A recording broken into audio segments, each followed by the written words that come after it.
Espartanos, guerreros originarios de la antigua ciudad-estado griega de Esparta, cuya tradición bélica ha fascinado durante milenios a muchas otras culturas, llegando a ser firmemente reconocida hasta el día de hoy como una de las civilizaciones más prominentes en combate de la historia.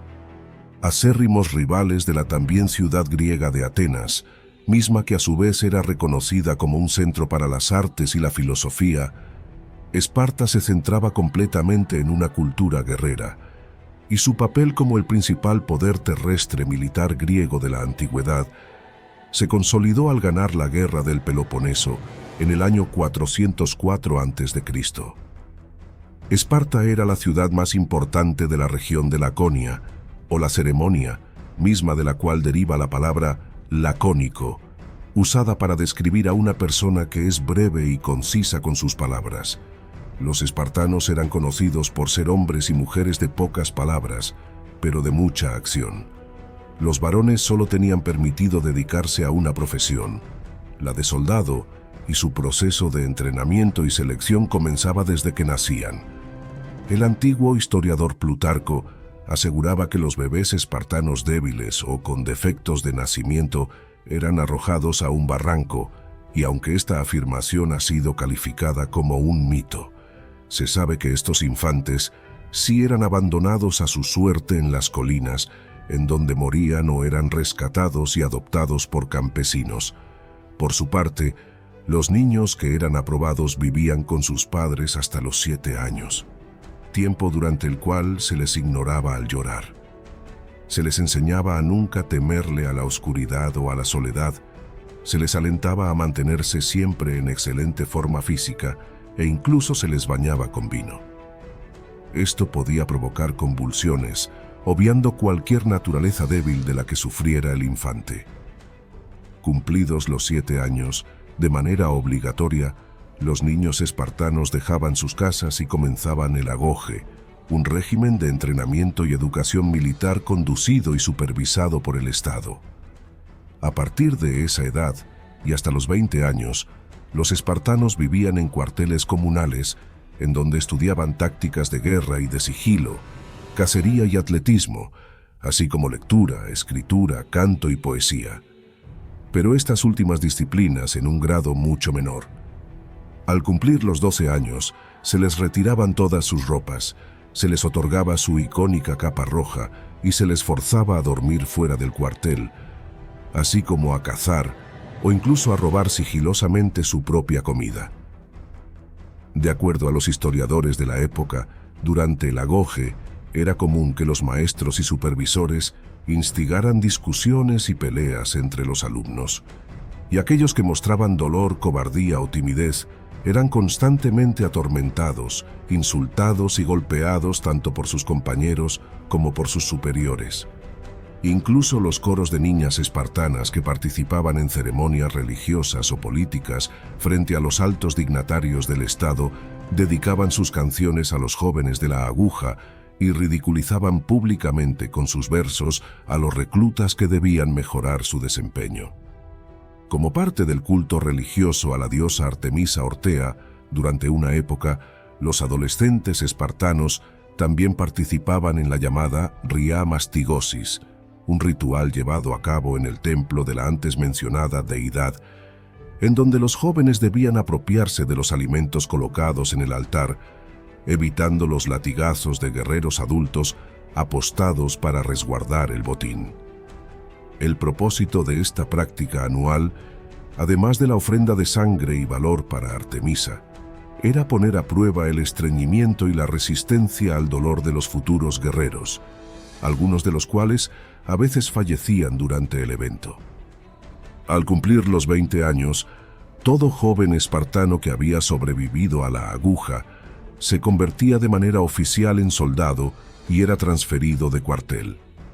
En este nuevo lugar comenzaba su servicio activo y debía permanecer allí durante 10 años más, para eventualmente pasar a formar parte de las reservas del ejército, hasta su retiro a los 60 años. Como ya mencionamos antes, un ciudadano espartano legalmente solo podía tener como profesión aquella de un guerrero.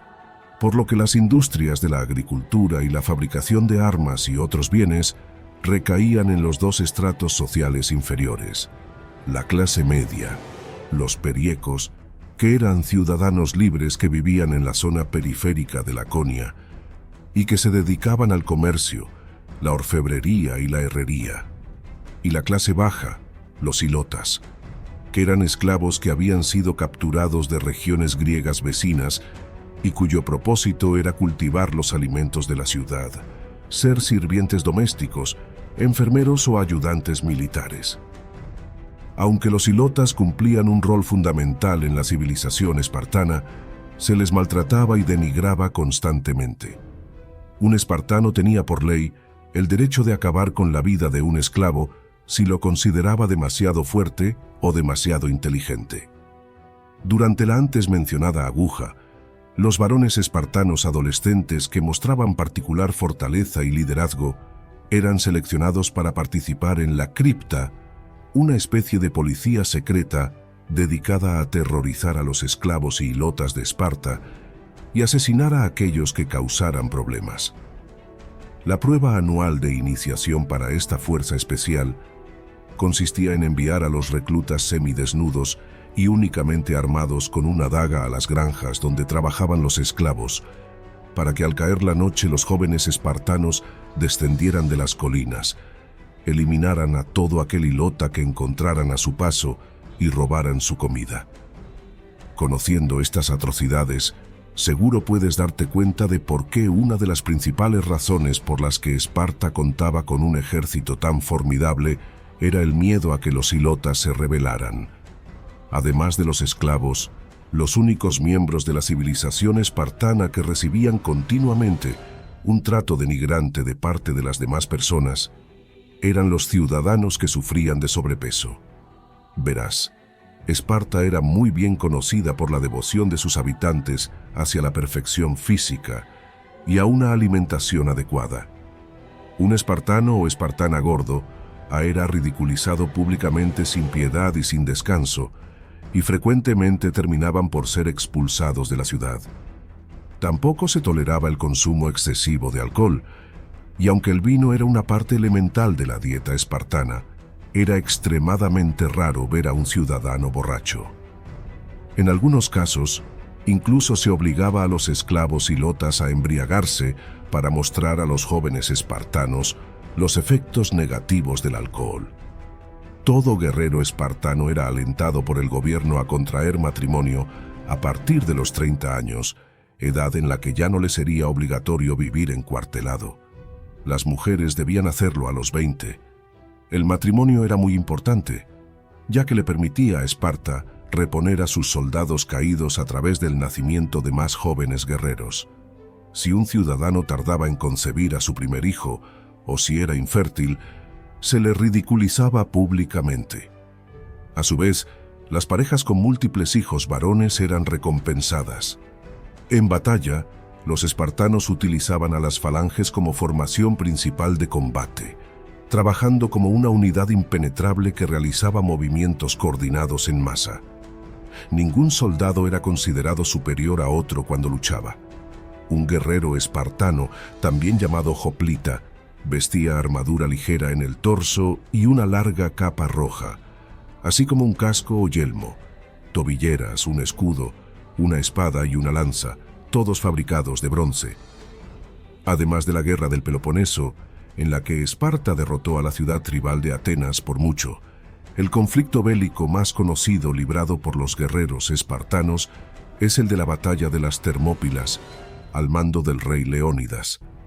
Al principio de la llamada Segunda Guerra Médica entre Persia y las ciudades-estado griegas de Esparta, Atenas y otros aliados menores, de acuerdo al historiador Heródoto, 300 espartanos, acompañados de otros 3.000 combatientes griegos, lucharon contra más de 2,5 millones de personas durante 3 días.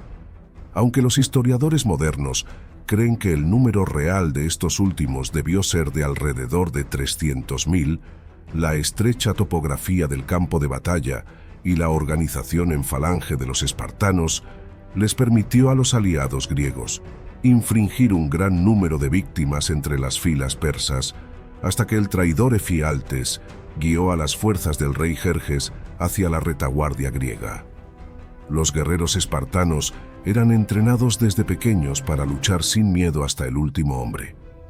Cuando uno de estos soldados moría en batalla, se consideraba que había cumplido su máximo deber como ciudadano, y de hecho, solo los guerreros caídos en combate y las mujeres fallecidas durante el parto tenían el derecho de que se colocara una lápida con su nombre en sus tumbas.